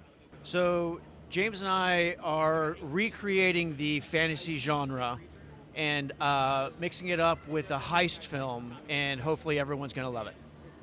Awesome. Okay, so and what that process like? Tell us a little bit about how you interpret James's scripts. James's scripts are super easy to see. Like, he's a very visual writer, and the storytelling is very clear. So when I read a James script, I can kind of see the pictures in my head already. Like, he paints a beautiful movie for you. So then I just have to pick the pictures that will work best on the page. So it's super easy. James, would you please elaborate more on the projects you're working with Jeff and that process, getting those emails of his lovely art? Well, his designs are amazing. I'll get to that in a second because there's more to say. But I had wanted to work with Jeff for decades, and for one reason or another, we didn't get to do it. So we started to talk about it, and we both realized we loved, actually more than the sort of Game of Thrones world or science fantasy, we both loved these movies from the 70s, The Three Musketeers and The Four Musketeers, with Oliver Reed and Michael York and all these amazing actors. And the minute that sort of came up, Jeff was like, oh my God, I love all that. I'll design all the clothes, and we'll kind of set it in a sword and sorcery world that is that. So we began, but working with Jeff, one of the things that happens is he feeds the story so well. He'll as he's warming up and doing like a sketch or something, he'll come up with a character, and I'm like, who's that? And he's like, well, I just thought, there'd be a guy on a hill, and he'd be doing this, and blah, blah, blah. And that gets me going, getting my ideas going, so that I develop that aspect. There was one recently where he came up with a female kind of warrior woman, and she won't appear for a while. But I was like, oh my god, I know exactly where she's going to appear, and I know exactly what's going to happen. So that's what part of the joy of Jeff, and he's an amazing artist. There are certain artists from what I consider like the clean line era of comics, which is, all the guys from Gaijin Studios, and people like that. And Jeff was never part of that. He was always Northern California or West Coast. But he started with that, and his art has just evolved to the point that at times it reminds me of Hal Foster. It's so beautiful and detailed. Unfortunately, that takes him longer. So you have to be patient with great art, though. The Sistine Chapel wasn't painted overnight. So that's sort of working with him and how it's very nice what he says about my scripts, but he's very inspiring. His ideas make me want to come up with other ideas. Scott, all right, so we're at a Comic-Con. I'm going to ask you and Jeff the same exact question, so get ready, Jeff. All right, you guys are no rookies to the Comic-Con scene. No. All right. Yep. I think I know the answer to this, but I got to throw it your way. What is your most requested character you get asked to draw at a Comic-Con? The obvious one is the Flash. I'm mostly associated with that. That's been my run of comics that have been reprinted the most, all that kind of stuff. And it's just been one of those affinities that I was in the studio with Jeff at the time when I started working on Flash stuff, and I never really expected to. I've been working on various other books, and I did one fill-in issue, basically a Flash First, which was a test that I didn't know was a test. And instead of flying poses or other punching poses and other things I've been doing, Flashes were running poses, and somehow those came really easy. The fluidity and the motion and all that stuff was really one of the fastest I've ever adapted to a book. Usually it takes me 3-5 issues to really figure out the mechanics of how I want to approach a book after I've started it, especially when we're back in the monthly time frame where there really wasn't much lead time. But Flash came pretty fast. That was the only thing that took a few months for me to get was to nail down Wally's face without the mask on. But the rest of it was pretty smooth and easy. Yeah. All right, Jeff, what is your most requested sketch at a Comic-Con? I mean, it's Wonder Man for sure, right? It's Wonder Man first, but then right behind that is Spider-Man. I do a lot of Spider-Mans, which is fun because I love drawing him. So doing the book was a childhood achievement. Like I marked that off when I got to draw the actual Spider-Man book. I was pretty done then. So everything since then has been gravy. But yeah, Wonder Man mostly, and then Spider-Man. All right, we're going to wrap things up with James. I got a surprise for you, James. Obviously, you're a legend. When they think of you, think of Starman, I think of a lot of stuff. But Starman, when I think of James Robinson, I think of Starman. But I got a representation of your work that is one of my favorite works of yours because I'm a huge Batman fan. And you are part of the Batman lore forever. And I'm about to throw this page at you, and you're going to tell me what you see here. This is from 2006. Okay. Well, this is by Don Kramer. Right. It's from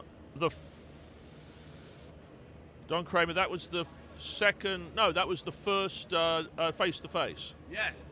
It went every other week between Batman and Detective Comics. Yep. And he was Batman, and then Leonard Kirk was Detective Comics. Right. And I was able in Detective, I know I'm talking about this page, but I love that in Detective Comics I was able to do a backup like Detective Comics used to have with Jason Bard.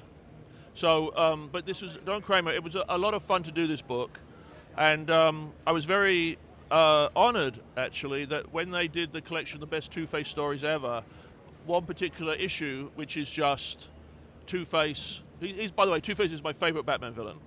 Oh. So Two-Face was in a room. He was cured, and it's him. His mental state. He couldn't bear it, and he becomes Two-Face again by the end. Right. So that would be my favorite comic, and this is a page from one of the. That's the last issue. And in that scene, this is probably one of the longer lasting aspects of that story. This is the setup because I don't know if you remember during that time, Tim Drake was going through hell with identity crisis. His father died and all that jazz. And then at the end of Face to Face, Bruce adopts him. So this is that scene where Bruce is trying to spit it out, and then he tells Alfred, lead the way. And then at the end, you know, there's the splash page of Tim Drake and Bruce Wayne hugging because he adopted Tim Drake. So this is a big historic page as far as the Bat trivia, because this is when Tim Drake officially becomes a part of the Bat family. And yes, obviously that's a Don Kramer page. That's Don Kramer's last issue on Batman. He hasn't done Batman since. And so I wanted to show you that because, you know, when I purchased that page, I was like, I forgot James did this. And so I wanted to bring it, to throw it in front of you before you sign it. And before you sign it, and kind of, you know, pick your brain about it. Okay, yeah, no, it's. I apologize. I don't remember exactly where this takes place in the issue because there are lots of pages with Batman and Robin in the Batcave. But when you put it out, I was very proud of that aspect of it, the adoption. I thought that had heart. So I'm glad you're the owner and you have such a regard and love for it. That's wonderful. You always wonder where these pages go, and it's nice to know that you have it. Awesome. We are chilling here at the Memphis Comic Expo with Scott Collins, James Robinson, and Jeff Johnson. Thank you, guys. Well, hang on. Could I just say one thing? Plug it. People are going to see this, so we do need exposure on these books. So, Patra, we are going to be doing the next arc will be a Kickstarter. The current arc is in trade now. So anybody that sees this or knows about Patra but hasn't had the time to pick it up, please pick it up, because the more people that get onto this book, it will help our sales, but it will also help exposure and it will help us get the next thing out. It's kind of the same thing with Jeff. We kickstarted Rogue's Kingdom. We got the first issue out. The second issue, we met our goal, and we should have the book finished in about a month, and it will go out to people, but there is a code, one of those, I don't know what the word is, but those, a QR code that we have on our Instagram pages. So anybody that wants to be a late add-on, they can, and they can get the first issue and the second issue, and then, you know, I know that anyone that gets this book will love it, and there's so much back matter, and there's sketches, and I do prose stories in the back. It's a really great package. So both books, if people are interested, please check them out, and I know you won't be sorry. Support Rogue's Kingdom and Patra. Gentlemen, thank you so much. Thank you. All right, and we are back, man. I'm excited about this one, dude. I gotta say, the man to my left here, I stumbled upon this artwork after being a straight up dogmatic DC fan, okay? So shout out to House of Secrets. I'm fumbling through all the comics, and I run into 7 to Eternity. And I just stopped there, picked up all the issues of the single issues, and I became a fan of this man. To my left, Jerome Opena. How you doing, brother? Doing well, thanks. Man, this is great to have you here. The first thing I want to ask you, and this is actually the first time you've been to Memphis, right? Yes. We're live here at the Memphis Comic Expo, and so I want to ask you the first question, because I know you're a very popular artist. What is the most requested character you get asked to draw when you do commissions? I guess probably Wolverine. I've drawn him several times already, so yeah. And I got to ask you, I have a friend. Shout out to Mark, the Honorable Villain. He wanted me to ask you this question. He's a big, huge Rick Remender fan, and obviously he's a frequent collaborator of yours. How did that collaborative relationship start, and what about that relationship worked so well? Well, we were both living in San Francisco at the time, and one of the people that he shared the studio with emailed me out of the blue. This was 2005 maybe, and asked what I was up to. Because this is several years ago, my first time I did San Diego Comic Con, I just had a little comic I did and I was passing it out, and I guess Rick got a hold of one, and so he liked it enough, and when he found out that I lived in San Francisco, he had his studio mate reach out to me, and then we started working together. And the rest was history. Jerome, obviously you grew up a comic book fan, right? Because you draw comics. Who was one of your, name like a few artists that inspired you as a, up and coming artist when you were younger? One of them, for sure, John Byrne is one. Let's see. Of course, Jim Lee. Most of my comic book reading was probably late '80s, early '90s. Okay. And so there's a lot of Jim Lee in there. Jorge Garcia Lopez. Yes. Yeah. Luis. Yeah. Who else? Walt Simonson. You named some heavyweight dudes. Yeah, those are. Yeah, I'm a little bit older, so those are my main influences. And I think contemporarily, I'm a huge Frank Quitely fan. Yes. Shout out to Frank Quitely. And then I have to ask a process question here. The way comics are produced, especially over the last 10, 15 years, has changed. I mean, the inkers pretty much are being phased out through the digital art, right? And then it's pretty much like the artist and the color artist is some of the newer comics, right? And so I want to ask you a process question about how you compose your art these days. Have you changed the way you do art as we got more towards the digital age? Honestly, no. I think maybe it's because I still do everything traditionally or analog. Right. So I haven't really changed much of anything of that. Maybe tried to streamline my process somehow, but it's still, I feel like it's still pretty similar to how it was when I first started. All right, last question, Jerome. I know I hate asking this question, but I wouldn't be a responsible interviewer if I didn't ask. Is there anything you're working on right now that you can disclose to the fans that you want your fans to know about? I wish there was. I'm currently just doing covers. I haven't taken on a big project for a while. Could you announce any covers you're working on? I'm doing a cover for one of Rick's new titles of books that's coming out on Image. Okay. It's called The Hammer Fist, so I'm working on that cover. Okay. Yeah. All right, and we're with Jerome Opena. We're live here at the Memphis Comic Expo. This is Sig Slayers, and we are back. We are live at the Memphis Comic Expo, and to my left is the great Greg Land. How you doing? I'm doing great, Mike. How you doing? You're doing great. I'm doing great, Yes. Mike. How you doing? As you can tell, I am not comfortable doing interviews. Well, hey, I'll try to make this as comfortable as possible for you, okay? Well, one, I want to thank you for joining us here. Yeah, And thank you, my pleasure. And I know you hit the con circuit a lot, so my first question I want to ask you is, what's your favorite thing about going to a Comic-Con? Oh, getting to interact with folks is a lot of fun. They bring out the books, they want me to sign them, and maybe tell a story about why they picked up this particular book or what they liked about it. And so that's always nice to hear from folks that really appreciate the work that I've done. Where's your sketch list right now? Is it full already? How long did it take for it to get full? Well, I had some pre-con commissions, and I was working on the last one of those right now, but I've got another 5 that I took today that I'll be working on tomorrow. What's your most requested character for sketching? Oh, it's the female characters, but usually it's Phoenix, but I do a lot of Black Cat as well. But 90% of the sketches I do are female characters. All right, so your work actually introduced the Marvel zombies to the world. Yep. So I wanted to know, did you think, let's take that back.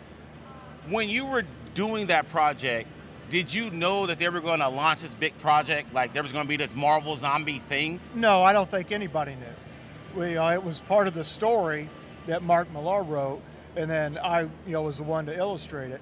And when I'm reading it, I'm like, oh yeah, this is cool for me to draw, because I'm a big Universal Monster fan. Okay. And I like a lot of horror shows, and so I wanted to really do something very neat visually with those characters that everybody's known for so many years. Right. But now they're zombies. So how do you make Spider-Man look totally different and scary as a zombie? How do you make Wolverine look totally different and scary as a zombie? So that's what I went into it, with those kind of feelings to You know, and I played zombie movies while I was working on it just to get that atmosphere going up in my studio. That's awesome. I got to ask a process question real quick, Greg. I mean, the industry has changed a lot over the last 20 years with how comics are produced. We went from, you know, Photoshop being prevalent in the coloring process to inkers kind of fading away a little bit with the advent of digital penciling. Right. Where do you fit as far as your workflow these days? How do you produce your work? Well, I'm still a traditionalist. I lay my page out. Right now I'm doing mostly all covers, no interior work at the moment. So it's covers for the foreseeable future. I get an assignment from an editor and maybe they want just an icon shot of the hero, or they have something story specific they want to do. So I'll start doing some thumbnail roughs, figure out, you know, what I want, and then I'll rough those out at very small, and then I send 2 or 3 of those to the editor, and then they would decide which one they want to go with. And then from there, I enlarge it and I start to, you know, cut and paste, put my stuff together the way I want it to be on the page. And then once I have that kind of figured out, then I will start drawing it for real. I'll put my good paper over top of my layout and then go from there. Okay, so this whole like construction of getting the layout down before you even pencil anything? That's the way I do it. That's my approach. I come from a screen print background. I worked in that for 10 years before getting into comics. And so I kind of learned how to put things together that way, because that way you can move them around on your page. Like if, you know, there's multiple things going on. Say initially I had the arm like this, but then I'm like, all right, let me cut that and move it up here and tape it up here. How does that look? Oh yeah, that looks better than having the arm down here. Same thing with the head. Do I want the head facing this way, this way? What works best? And that, by doing a cut and paste, I can just move things around, say, oh, this works, this doesn't work, you know, before I go to my final drawing.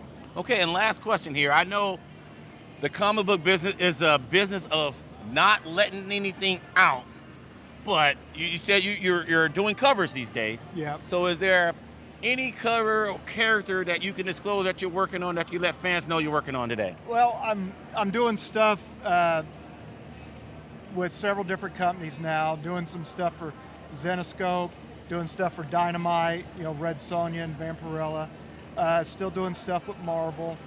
I'm going to be doing some stuff with Coffin Comics, Brian Pulido. Okay. So going to have some, I'll be working on one of those later this month.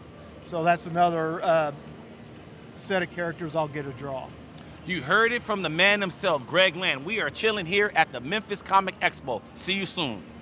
Yo, welcome to Sig Slayers. We are live at the Memphis Comic Expo, and I'm sitting next to a legend, Kevin Eastman, the co-creator of the Teenage Mutant Ninja Turtles. How you doing, Kevin? I'm doing great. Thanks for having me on. Great to be here. Oh, man, it's great to have you here. Well, I just got to ask you a question, man. I mean, this is probably one of the most asked questions you probably get.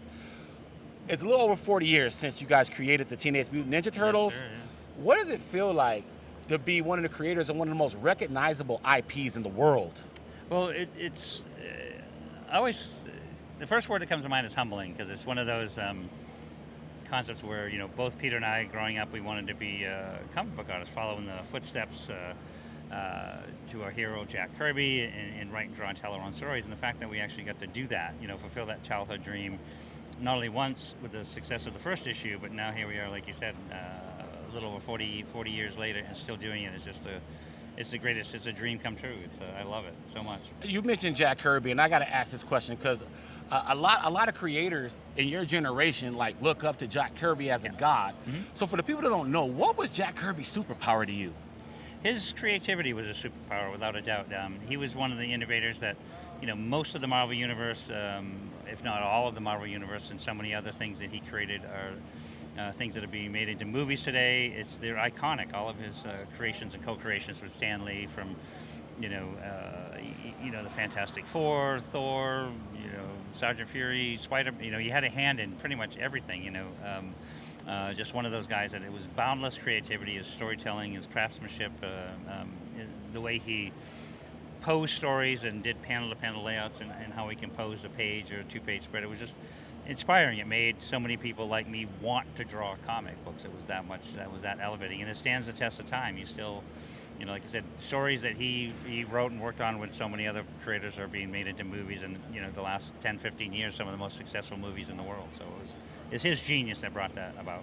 Right. And then so you've been highly involved in the last run of the Ninja Turtle comics, Last Ronin, and then the, a new volume of Ninja Turtle started last year. I think Jason Aaron started it. You were highly involved in the previous volume. Any plans to be involved in the current volume? There's always, it's been great. When I started back with IDW on the new Turtles, they acquired the license. Viacom owns the Turtles. Paramount in 2010, IDW acquired the license for Turtles, and I joined a team, Tom Waltz and Bobby Curnow, the head writer and editor, and we worked on 100 issues, and it was just amazing that we had so much fun doing and telling new stories with a whole new team of artists and being involved in that creatively. And then when Tom and I stepped aside after issue 100, and a wonderful artist named Sophie Campbell, writer and artist, took over to do the next 50 issues, is when Tom and I stepped over to work on Last Ronin, which was based on an idea that, you know, Peete and I did back created originally in 1987. So it was having, you know, some series I have a lot of say, some I have a little say, but most of all, it's working with a wonderful team of creative people that bring these stories to life, and that's just it's just fantastic. It's energizing, really, to be honest. All right, last question. We're here from the Memphis Comic Expo. I believe this is your second time here. Yeah. What brought you back, man?